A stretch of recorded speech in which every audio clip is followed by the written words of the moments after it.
Hey guys, and welcome to the Fish Room. I'm Rachel O'Leary, and today I'm going to show you how I set up an aquarium in order to grow out some fish I'm pretty excited about. Now, if you've been watching this week, you know that I got in a few new species of fish. I showed some teasers at the end of the video the other day.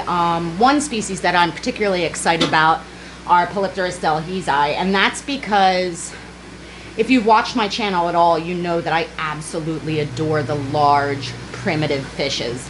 And I have 3 Polypterus emblicari that I have been keeping now for over 12 years. And they're my absolute babies. And I know that a lot of you really enjoy seeing them too, but they're not the easiest to keep for the long haul because they require a very large aquarium. So one of my goals for this year is to show you guys some of the smaller species and what they look like, how you can care for them, because a lot of those can be kept in a 55-gallon or 75-gallon aquarium, which is much more attainable for the average aquarist who's interested in keeping Polypterus. So I picked up 3 little Polypterus delhezi, and at some point when they're a little bit bigger, I will do a formal species spotlight for you guys. But for now, I just wanted to show you their aquarium, show you the fish, and talk to you about some of the choices that I made for their quarantine tank. So let's get started. So these are my little tiny baby Polypterus delhezi.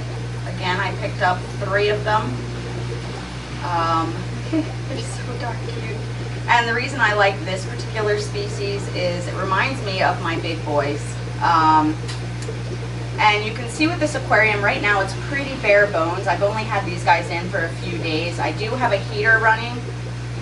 These guys can take temperatures from the mid-70s to the mid-80s. So I wanted to make sure I had things nice and warm for them. As you can see, I also provide a lot of hides for them. Their comfort is of the utmost importance to me, and these little squash mouth caves are really great for the baby polys. They feel very secure in there and can avoid each other and just sort of settle down to relax. Now I generally use those caves for my L236s, but they're also great for the polys, and I have some standard pleco caves in here as well. Now you might notice that I don't have any substrate. That's because, number one, these guys are in quarantine. Now, almost all the Polypterus delhezi are farm raised at this point, as these were. But I like to really keep a close eye on the fish for at least that first month, making sure they don't have any external parasites, they're putting on weight, they're eating, they're pooping, what their poop looks like, and all those sorts of things. So they'll be bare bottom. And after that, I'm going to put them on sand. Polypterus in particular, I have very poor vision, so when they're eating, it's really easy for them to accidentally ingest gravel, which can then become compacted in their gut, and that can be fatal. So I want to make sure I've removed almost all of it each day when I do my water changes, or each time I do my water changes, I'm collecting up the little bits and pieces that I missed. But I want to make sure that they have a nice, safe feeding environment. Now, polys come from rivers, streams, and things like that. So good aeration is important, and they're also, even at this little size, big poopers. So it's important to keep up on the water quality for them, though they are exceptionally tough and durable. Now I'm really excited to have a species that I think that you guys could also realistically keep for the long haul. It's important to remember that these critters are exceptionally long-lived. So you really have to have a level of commitment before you decide to start working with them.